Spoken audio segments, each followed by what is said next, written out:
अस्सलाम वालेकुम जी दोस्तों। उम्मीद करता हूँ आप सब ठीक ठाक होंगे। इस दुआ के साथ कि अल्लाह ताला तमाम बीमारों को सेहत कामिला अता फरमाए। आज के सेशन का आगाज़ करते हैं। तो काफ़ी दिनों के बाद आपसे मुलाकात होने जा रही है और काफ़ी मसरूफियात रहीं जिसकी वजह से मुलाकात नहीं हो सकी।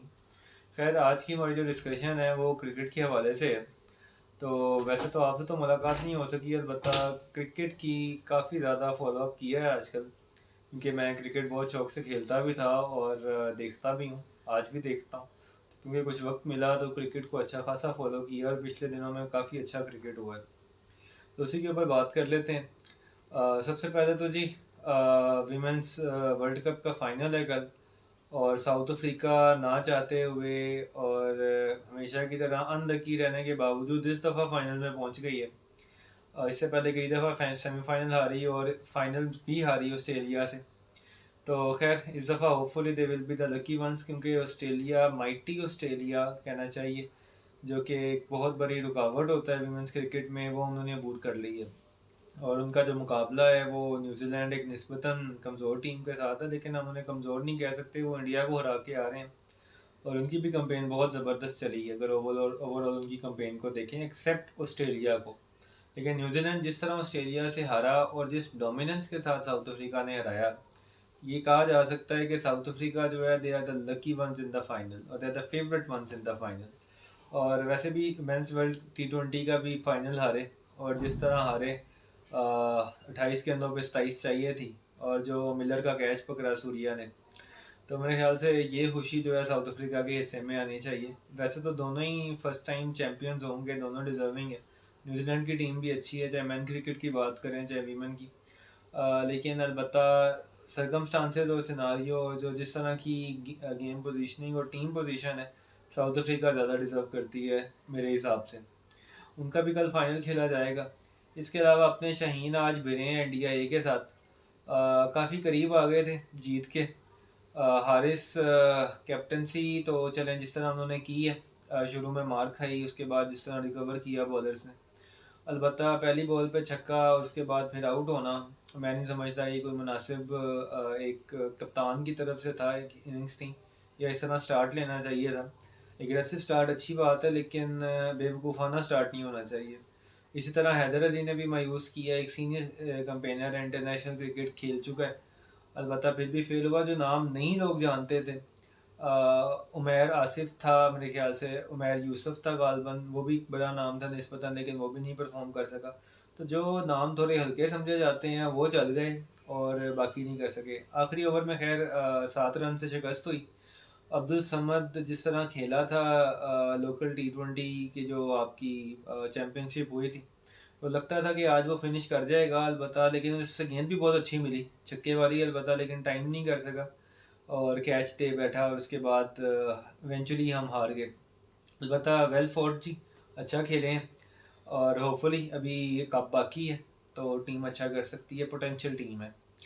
और सबसे बड़ी आज की जो न्यूज़ है, इंडिया का जो टेस्ट वर्ल्ड चैम्पियनशिप तो बाद में आनी है, अलबत्ता ये किसी हिस्टोरिक मैच से एक रोमांचक मैच कहें और एक यादगार कहें तो ये अल्फाज गलत नहीं होंगे। जिस तरह इंडिया 46 पे ऑल आउट हुई, और फिर उस 46 से 10 गुना ज़्यादा रन अपनी दूसरी इनिंग्स में मारे, यानी 462 रन मार दिए। जिस तरह जी सरफराज खेला, हेड्स ऑफ जी, अपने डेब्यू में इस तरह की गेम में जहाँ 46 पे ऑल आउट हुई हो टीम, और पहले इनिंग्स में वो खुद भी कुछ नहीं कर सका, और जिस तरह उसने 150 मारा है, और पंत अनलकी रहा जी, 1 रन से सेंचुरी रह गई। दोनों को ही लाइव मैंने उसे तो नहीं देखा खैर, सरफराज को, अलबत्ता पंत को तो मैंने खुद आउट होते देखा है। सरफराज तो 150 पूरी कर गया था, अलबत्ता पंत ने 99 पे पकड़ा गया।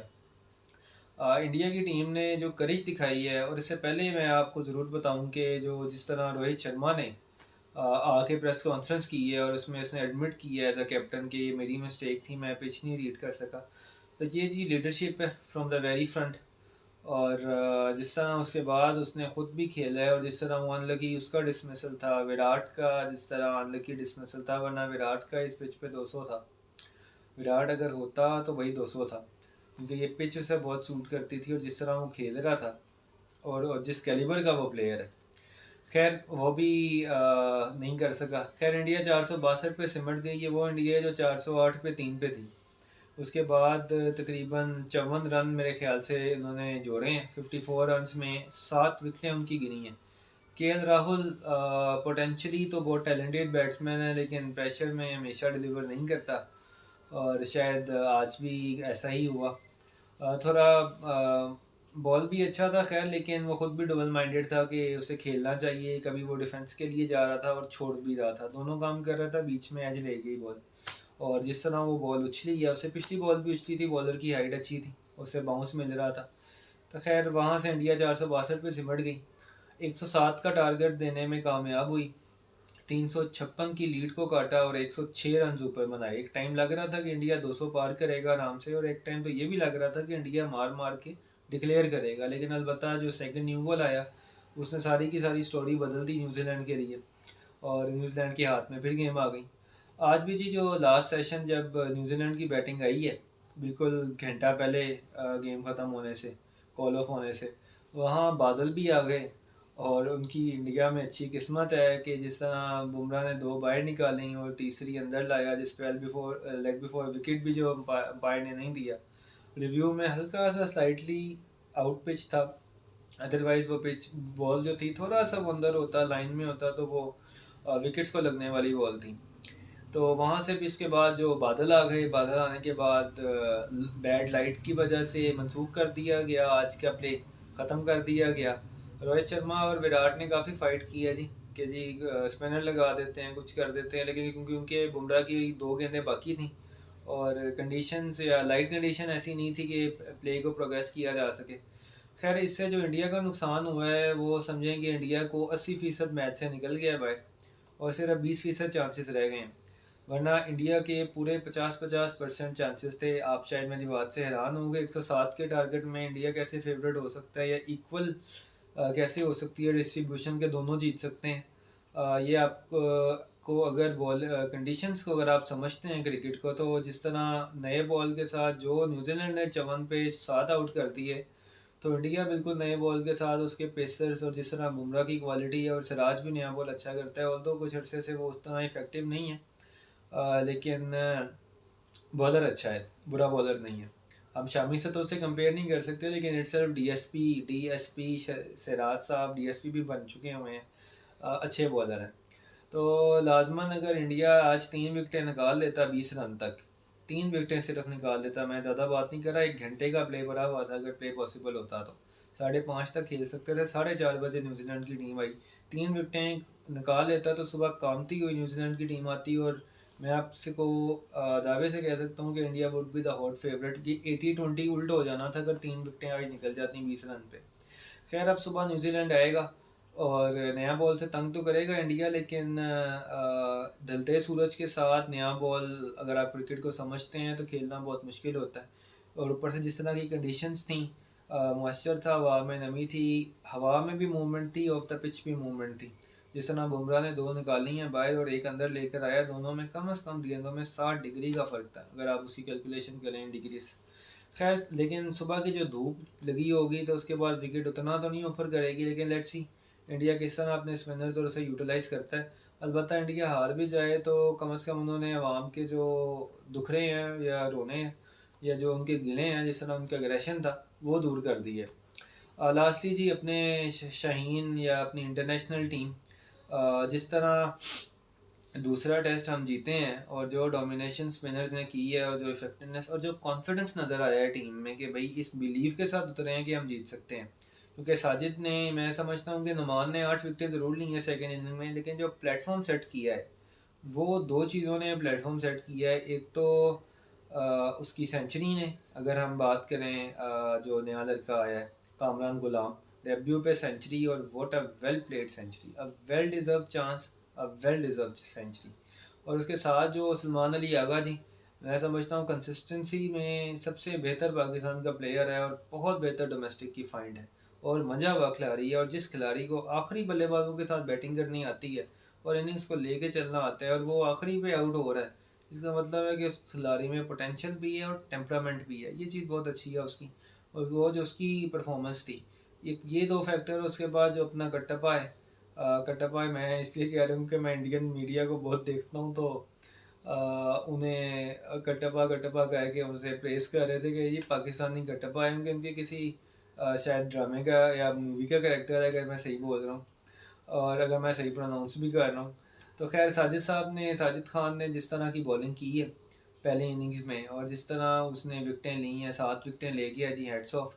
वहाँ से प्लेटफॉर्म सेट हुआ है और वहाँ से एक बिलीफ पैदा हुआ है कि हाँ भाई हम जीत सकते हैं। और दूसरी इनिंग्स में नुमान 2 गेंदें सीधी, तीसरी फिर रही है, चौथी फिर रही है, पाँचवीं फिर सीधी, छठी फिर गई है। उसने जिस तरह उन्हें घुमाया इंग्लैंड के बॉलर्स को, ये जो बेसबॉल की क्रिकेट है ना, उसका जनाजा निकाल दिया है। अलबत्ता खैर बेसबॉल की क्रिकेट एक अच्छी अप्रोच है, इंग्लैंड की सक्सेस भी इसी वजह से, लेकिन बीच में वो फंस भी जाते हैं। पाकिस्तान की सबसे बड़ी खामी रही है कि भाई हम अपनी बैटिंग के फेल होने की डर से जिस तरह के फ्लैट ट्रैक देते रहे हैं ना, उसमें बॉलर्स इस कदर नाकाम हुए हैं और इस कदर आप कह सकते हैं ओवरबर्डन हुए हैं कि हमें 2-2 दिन बॉलिंग करनी पड़ी है कि बॉलर्स की फिटनेस लेवल पे बहुत ज़्यादा इफेक्ट आया है। अगर आप आखिरी टेस्ट देखें, पहला टेस्ट देखें, तो इंग्लैंड ने जब 823 मारा है तो वो मारा है जिसके कहने की हद नहीं है। खैर अलबत्ता एक वेलकम विक्ट्री है जी, 1300 से ज़्यादा दिन के बाद, यानी कि 4 साल बन जाते हैं तकरीबन, उसके बाद पाकिस्तान जीता है। उससे पहले तो हमारे पास कोई आता नहीं था खेलने के लिए। अलबत्ता बहुत वेलकम विन है। पिंडी की पिच है, स्पिनिंग ट्रैक अब तक ऑफर तो नहीं हो सका, लेकिन वही आकिब जवेद वाली बात है, वही फेरो रोलर रोलर फेर ही जाओ, क्यों नहीं स्पिन होगी। तो फेरें जी रोलर्स को, देखते हैं रोलर्स कितना स्पिन ऑफर करवा पाते हैं विकेट में, और नेक्स्ट मैच में ये स्पिनर्स कितने इफेक्टिव रह पाते हैं। शायद पाकिस्तान एक पेसर को भी ऐड करे, जो तीसरा हमारा स्पिनर था उसकी जगह पे।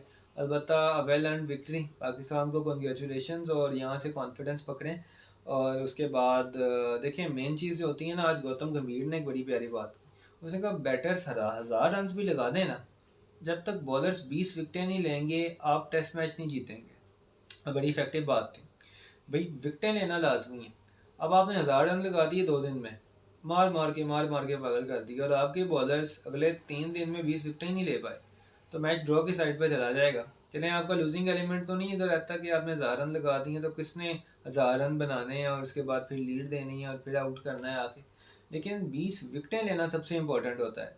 और पाकिस्तान टेस्ट मैच हारा ही इसलिए है, जितने भी टेस्ट मैच हारा है, कि भाई हमारी इनफेक्टिवनेस या इनएबिलिटी ऑफ विकेट टेकिंग आ गई थी। और वही जब हमने ओवरकम की है हमारे स्पिनर्स ने, और 1972 के बाद का रिकॉर्ड भी टूट गया है जी। जिस तरह से 22 बॉलर्स ही सिर्फ ओवर करवा गए हैं सेकंड इनिंग्स में, और सारी विकटें आपस में शेयर कर गए हैं। और सिर्फ सेकंड इनिंग्स में नहीं, पहले इनिंग्स में भी, सेकंड इनिंग्स का स्पेसिफिकली इसलिए बात कर रहा हूँ क्योंकि अगर आप उसमें देखें तो बॉल ही 2 उन्होंने करवाई है, एक साजिद एक नुमान, एक साजिद एक नुमान, ऐसा उन्होंने। खैर इंग्लैंड ने भी काफ़ी रिवर्स स्वीप्स मारी हैं, बाहर निकलने की भी अटैम्प्ट की हैं, और भी चीज़ें की हैं, लेकिन अनफॉर्चुनेटली क्या फॉर्चुनेटली कहना चाहिए हमारे लिए, तो उनके लिए अनफॉर्चुनेट था हमारे बॉलर्स की इफेक्टिवनेस। और ख़ास तौर पे नुमान ने जो एक अंदर एक बाहर की है ना, उन्हें समझ ही नहीं आ रहा था कि यार ये ऐसे ही हाथ लेकर आ रहा है, और एक पर के अंदर एक पर के सीधी निकल जाती है, एक घूम जाती है, ये कर क्या रहा है। फिर कहीं उन्होंने रिवर्स स्वीप मारे, फिर स्वीप मारे। जब ज़्यादा रिवर्स स्वीप और स्वीप हो, या आप स्पिन को काउंटर करने के लिए करते हैं, तो जहां आप स्पिन को वहाँ ओवरकम कर रहे होते हैं, सेम टाइम आप कहीं ना कहीं अनइवन बाउंस भी था विकेट में, तो वह आपको कहीं ना कहीं रिस्क जनरेट करता है। इसी तरह जब आगे बैट्समैन भर के अपने गेंद को ठप्पे से उठाने की कोशिश करता है, तो वो उसकी स्पिन को किल कर रहा होता है कि स्पिन होने से पहले ही मैं उसे उठा दूँ। तो उसी चक्कर में इंग्लैंड के बैट्समैन इसी कन्फ्यूजन में रहे हैं कि हो क्या रहा है, और कहीं ना कहीं विकटें मिलती ही गई हैं, और अल्हम्दुलिल्लाह हम जीत गए हैं। Best of luck ji Pakistan team को, और इंडियन टीम को भी जी बेस्ट ऑफ लक के, अगर वो जीत गए तो अब तक 46 आउट होने और पहले इनिंग्स में 400 खाने के बाद इंडिया ने मुड़ के नहीं देखा। जिस तरह की वो क्रिकेट खेल गए हैं ना, और जिस तरह की उन्होंने 408 पे 3 थे, वहाँ से वो 600 डिजर्व करते थे। अब नहीं बना, एक अलग चीज़ है, इंग्लैंड ने कमबैक किया है, लेकिन अगर ये रन्स 550 भी लग जाते, 200 या 50 रन भी और होते ना, तो कल का दिन चाहे 10 विकटें होती, गेम बहुत ज़्यादा इवनली रहनी थी। इवनली पॉइज जानी थी। लेकिन अब ये है कि 10 विकेटें हाथ में हैं, आज भी प्ले नहीं हो सका। इंग्लैंड के इंडिया के बाद बहुत बड़ा मौका जो था मिस हुआ वेदर की वजह से। उनका अपना घर है, कुछ भी नहीं कह सकते। तो वैसे भी उनके मैं स्पोर्ट्स तक का उनके चैनल देखता हूँ, तो उन्होंने बताया कि भगवान कृपा करते हैं, बारिश वाले भगवान। तो उनके अपने भगवान की कृपा है उनके हिसाब से। तो अब वो कृपा किस एतबार से हुई है, किस एतबार से, मैं अपने हवाले से बात नहीं कर रहा, गलत ना ले। मैं तो उनकी बात कर रहा हूँ कि भाई उनके हवाले से कृपा है, तो भाई ठीक है, फिर ये कृपा के तौर पे इसे एक्सेप्ट भी करें। फिर चीख क्यों रहे हैं मीडिया पे बैठ के। खैर एनीवे, रिस्पेक्ट एवरीवन, और हर किसी के बिलीव अपनी जगह पे हैं। लेकिन ये तो मैंने ऐसी बात अजराए गुफ्तगू एक जिक्र कर दी। तो इंडिया की टीम को भी कल सुबह देखेंगे। कल जो है अपना इंडिया अगला टेस्ट में तो अभी टाइम है, लेकिन जो वर्ल्ड कप का फाइनल है लेडीज़ का, विमेंस क्रिकेट का, उसे भी देखेंगे। दोनों टीम्स को बेस्ट ऑफ लक। लेकिन साउथ अफ्रीका क्योंकि पिछला मैच हारी भी है और ज़्यादा दफ़ा आगे आई है लेकिन जीत नहीं सकी, तो they are more deserving champions. तो आज की वीडियो को जी महदूद करते हैं, क्रिकेट पे बात करनी थी, आगे भी करते रहेंगे, क्रिकेट अपना पैशन है। तो इंशाल्लाह आपके साथ जुड़ते रहेंगे। अल्लाह हाफिज़।